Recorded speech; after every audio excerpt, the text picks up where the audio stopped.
Kimberly here. This is Macabish, Cults, Classics, and Horrors. We're talking films, series, books, and life, and we're starting right now.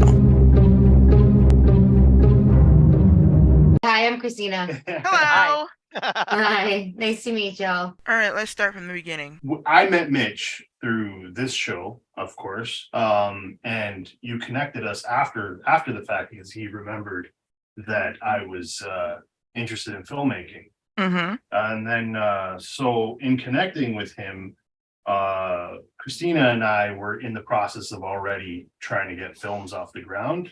So we started up Fill in the Blanks Productions. Cool. Yeah, and so in the middle of doing that, I connected with Mitch, and then Mitch threw us this idea of bringing a bunch of filmmakers together to do a bunch of short films, all based around witches, that he's gonna all put into one anthology film, which we did. So we threw together something really quick, really cheap, Yeah. really fast. And he didn't think we'd be able to pull it off, and we pulled it out of our asses at the last minute. Yeah, it's just we premiered in Salem at the Salem Film Festival in, what was it, April, I think it was. Yeah, the Salem Horror Film Festival. Salem Horror Festival, Yeah. And yeah, so the end product looks amazing. I love it. We may still have some post-production tinkering to do on it still before it like fully goes out there, but yeah, so I'm really proud of what we ended up doing. Yeah, and the caliber of films that ours is matched with, there's 5 short films in total and 1 wraparound story, and the caliber of the other films was just mind-boggling. So we found out some of the budgets of the other films, and we didn't want to talk too much about how little we spent on ours. Fair enough. But I mean, as the producer, I did, because that's a badge of honor. But yeah, the caliber of film for the whole film Pendulum was spectacular. So it's something we were really proud of, and we didn't know until we saw it at the premiere in Salem what we were up against, or what was in the film with us. I mean, yeah, that was so nerve-wracking. Going up to Salem, I was like, oh my God, either all these movies are going to be amazing and we're going to look like shit comparatively, or they're all going to be terrible and I'm going to be embarrassed to be in the movie with it. So it was like just a ball of nerves going up there until like the movie played, and they were all great, right? So yeah, it was great to see. That's awesome. And also, don't think like that. Don't think that yours is going to be terrible. Everybody else is going to. No, you did it. You do your best, and then that's it. The rest is for the consumer. And I kind of feel like everybody's seen it but us, which sucks. Right? By the way, we have no idea what you're talking about. You should have came out to Salem. Man, we are poor. I live in Texas. Are you kidding? I'm trapped down here. Yeah, it's a long drive. I'm excited to see it though. I really am. Yeah, we're really looking forward to the edits that they are going to do to the whole film, to the wraparound story, and then it's gonna. I think the edits will make it a much better film, even though it's already amazing. Yeah. Oh no, I would actually. I think that Kim, I think that you would like to hear the story, and I know it's this neat story about Salem and witches and our film being a part of this. When we got accepted to the Salem Horror Film Festival, we started promoting it on our Instagram, obviously. And one of my family members reached out to me and said, "Oh, did you know that one of our ancestors was hanged in the witch trials?" And so, yeah, it's bananas. So we went. So I went back through the history, and Alice Parker, who was the last witch to be hung, was one of my great whatever grandmothers, and which is insane. I had no idea until the film premiered, and then we found out. And I produced the short, but I'm also in it, and I play a witch in it. And my character does the same thing that my ancestor did, or was accused of. My ancestor was accused of doing something to another woman, and that's why she was put on trial. And that is exactly the same. It's the same act that my character does in the film. That's awesome. So, it was so wild and crazy. No, but I mean, like, you got to understand the scope of that. Like, I wrote the thing. It wasn't even Christina that wrote it. Like, I wrote the story, and we shot it and edited and all this other stuff. And then a year later, when we're actually premiering at Salem, is when Christina found out all this family history. Like, she had no idea. Not a clue. Yet it fucking mirrors exactly what happens in the movie. It's like, it's so crazy. Yeah, it was like, and truly, it's one of those things that you can't, like, it just is mind blowing. And I know that, and now we know that the movie was truly meant to be. Yeah, because I mean, if it didn't premiere at Salem, we might not have never found out about Christina's ancestor, right? Like, Salem is a pretty rad place if you've never been. It's pretty haunting to see, Gallows Hill and all the monuments to all these women that were hung for witchcraft, when most of them weren't practicing. Some of them were, I'm sure were, but yeah, it was pretty crazy. And to be premiering our movie about witches in the city of witches. Yeah, it's pretty wild. Anyways, it was super rad. And so we were trying to use the heat from that to basically get rolling on our next project, which is we're crowdfunding it. We're trying to crowdfund through Indiegogo right now, but it's called Duck and Cover. It's a zombie short, zombie specifically, which is going to be a retro, like, throwback to the, like, bomb scares from the 50s. So it was like kind of based on those Duck and Cover training videos where they would show in schools. Okay. But it's from the perspective of the zombie. So, like, the zombie's the good guy, he's the main guy, and he's basically scared of humans and learning how to be a zombie. So, because I know we had the whole thing about the ether. I don't care. Make the movie. Oh, he's talked to you about the ether. Yeah. Oh, we talk about it all the time. It is just uncanny how that happens. Sometimes he won't even share the idea of the movie with me, and I'm gonna produce it. So synchronicity is a thing. It just happens. You can't do anything about it. Even on the drive back from Salem, we were just shooting the shit and trying to troubleshoot a bunch of different ideas, kick around ideas, and Christina had a really rad idea about doing a mini series on a certain couple from here. Yeah, there's a couple that were millionaires, multimillionaires that were murdered, and they still don't know who murdered them. And it's like the Sherman family. And then yesterday when we were watching RuPaul, we saw a commercial for a Crave series that was about this couple. And like, it truly is so Toronto. It's such a Toronto story. And the fact that HBO picked up the story is, I put it in the ether and here it is. It was like literally like a month ago, we were like, oh, we should make a movie based on these guys. Now it's a fucking series. Yeah. Well, you should do it too, though.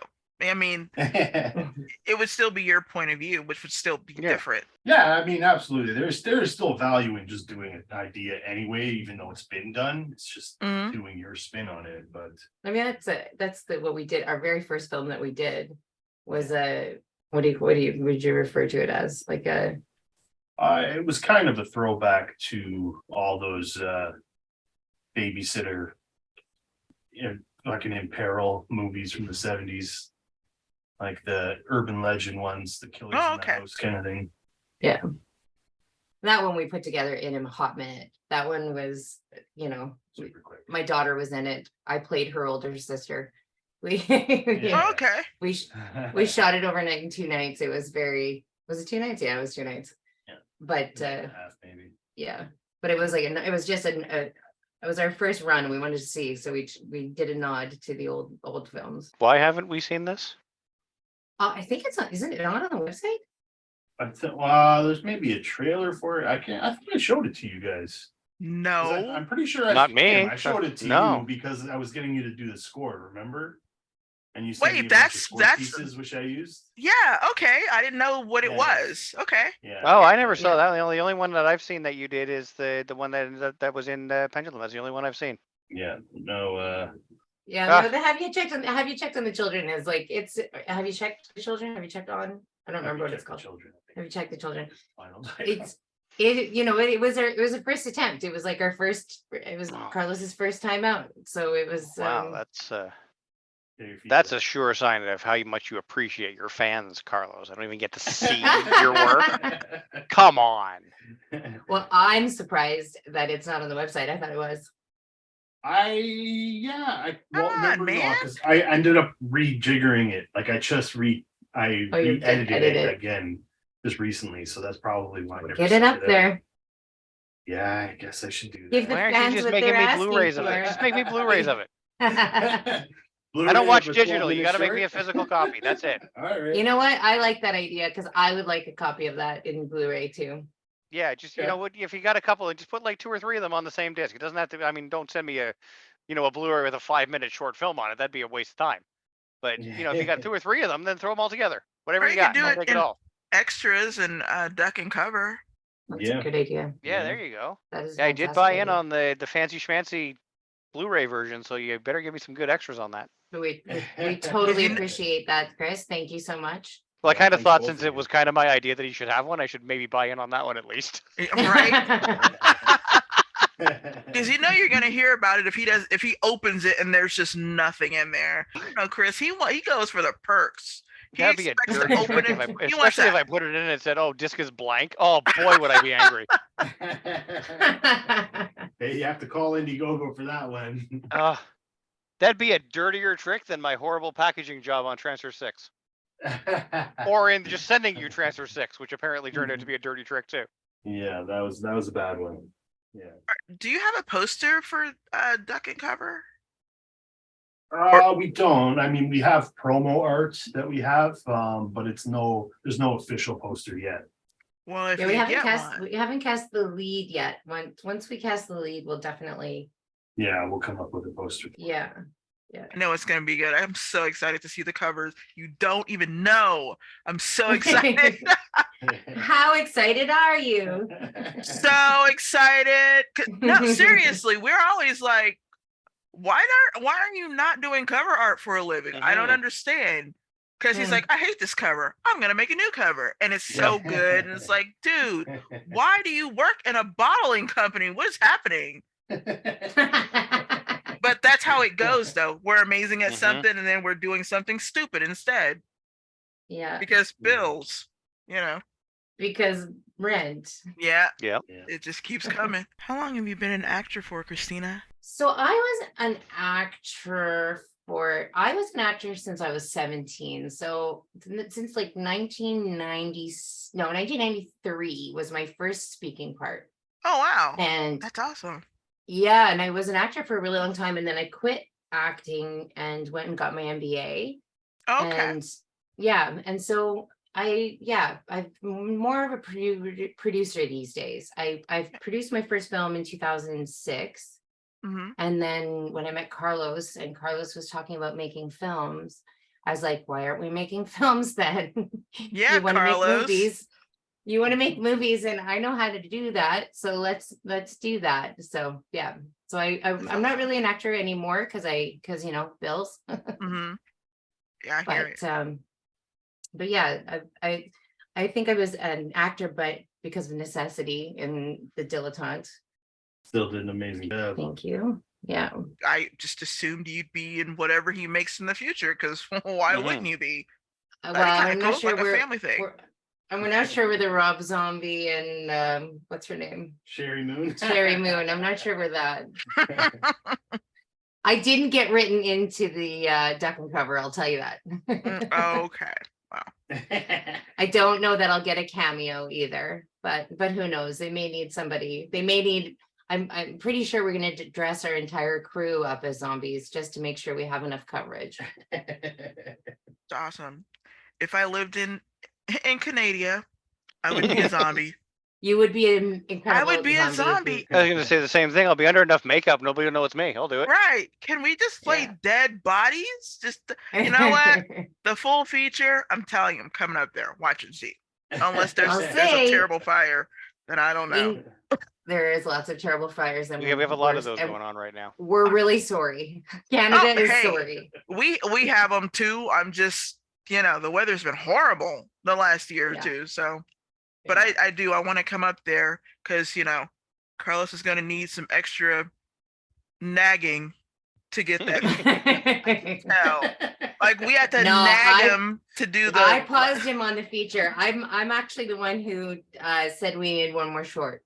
So that's on me. The feature, I told him it had to wait.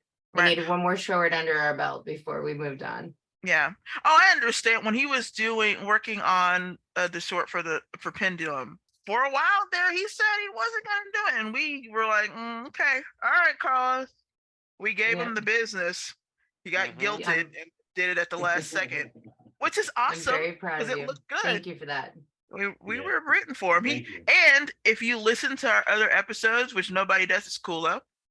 Every single filmmaker that comes on here, I always say, Carlos wants to make a movie. So do you have any? Every single one. I know he dreads it. I'd still do it. I don't care. He does not dread it. That's a lie. That is a lie, Kimberly. I will tell you. He does not dread it. Keep doing it. That's awesome. It is working. It is working, and it keep going. I will work with Mitch. Like, geez, I worked with Mitch, no doubt. And Mitch is a good partner that he's a great guy, and we're really happy to have had him in our lives and in our work. Really, truly. Yeah, he's a great guy. That's really awesome that came together, because what an odd thing to happen at all. So it's amazing. But yeah, Chris and we've been over here with our fingers crossed, hoping it was gonna come together. So we're super stoked to see it.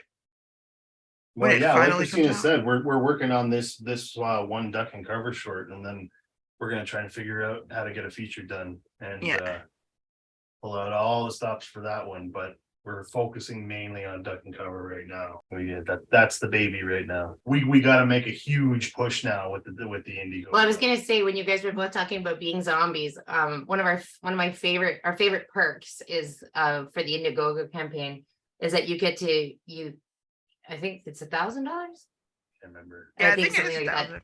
$1,000 that you can come on set and get murdered however you want. That's such a good perk. That is such a good right. If I had $1,000, I would have bought that one. How would you have been murdered? What would you have chosen to be your way of murder? Oh God, I would want to know what else was happening, so I'd do something completely different than what anybody else. There's a lot of machete action. Okay, which makes sense, and there's probably going to be some chainsaw action. Like, I just want a good bear trap. Yeah, that's what I was thinking. Like slow death. Yeah, something that's horrible, just completely unique and horrendous. Maybe a zombie walking around with a bear trap, you're just dragging it on one dead leg. Just dragging. But like to fulfill our perk, though, we'd have to actually kill you. So the movie would be like a 35-minute movie just because of that one zombie that's stuck in the bear trap. That would be complicated. So as a producer, I'm already seeing complications in that. Zombies count as dead people, though. They're still moving, but they're dead. It's true. It's true. You're right. That's a solid point. I mean, the perspective is a little different in this film, but yes. Yeah. Okay, so the ultimate question then: are you going to explain how zombies make sounds? Well, think about it. Zombies should not be able to make sound. To vocalize, you need to pass air over your vocal cords. Zombies don't breathe. How do we know that? Do you know that for sure? They're dead. Why are they breathing? They walk underwater. They don't breathe. They're dead. Why are they walking? They shouldn't have joints. Joints don't last that long after you're dead. Stop pointing out faulty logic in my faulty logic. Every single zombie from every single zombie film is different. Yeah. So maybe our zombies breathe. Hey, maybe totally breathe. Okay, maybe it's decomp. There you go. You've explained coming from the abdomen, blowing over the. That just made it gross. That is gross, but that makes sense, though, right? And it does make sense. Hey, every zombie movie has different logic. Like, some of them are made by UFOs. Some of them are made by a virus of absolutely rage virus or whatever. It's suspension of disbelief. Yeah. You jump in and our zombies, I think, might breathe. I'm pretty sure. Oh, they Yeah. definitely. They would. definitely breathe. They make sound, and there's going to be lots of it. They breathe. They feel. They love. They have feelings. Is it gonna be like Fido? It's gonna be like eat pray, brains. That's the new title. That is the new title. Eat pray, brains. Eat, pray, brains. I've been to film fest my whole life, but having gone to the horror film festival, it was so amazing to see the camaraderie, as well as to see like indie horror films are just something else. Like the stories are so complex and so, I don't know, it's just such a different experience than a regular film festival. It was way less schmoozy and way more supportive. Right. And like that was having seen that, I just think indie horror films is where it's at. Like it's absolutely a beautiful like community to be a part of. Oh yeah, horror community is absolutely supportive. Like once your fans will watch literally everything you put out every single time. Yeah. Horror creators are incredibly supportive of each other too. And it's in every aspect, whether it's in writing, whether it's in art, whether it's in filmmaking, whether it's in everything. We're as a horror creator, we don't see other horror creators as our competition. Absolutely not. Nope. I think that's the main difference between like having been in other film festivals. It's all competitive. It's all you're like the schmooze part, like you just want to get to know each other and say like, oh man, I saw your film and it was rad. And like that's pretty much how everyone, even if the films weren't spectacular, you still found, we would meet the director, meet the actors, and then fall in love with the film, even if it wasn't even if it wasn't amazing. You want to be there to support those people, which was awesome. So now I like horror movies. Glad to hear it, because they were probably miserable living with Carlos and like horror movies. Well, I'm glad you came on. That was awesome. Thanks for having me for the first time. I appreciate it. You were very kind. Oh, and listeners, you've been with us while Carlos went from horror fan to horror filmmaker. Help support Carlos's new project, Duck and Cover. It has great and affordable perks. Simply pre-ordering a Blu-ray will go far. Check the description box for the link. This is how we get the films we want to see, by supporting the filmmakers whose work we want more of. This fundraiser is halfway funded. Let's help Carlos get the rest of the way there. Thank you. This is the #1 place for macabrish, cults, classics, and horrors. For synopsis, reviews, and news, go to macabrish.com. Thank you for listening. Signing out until the next one.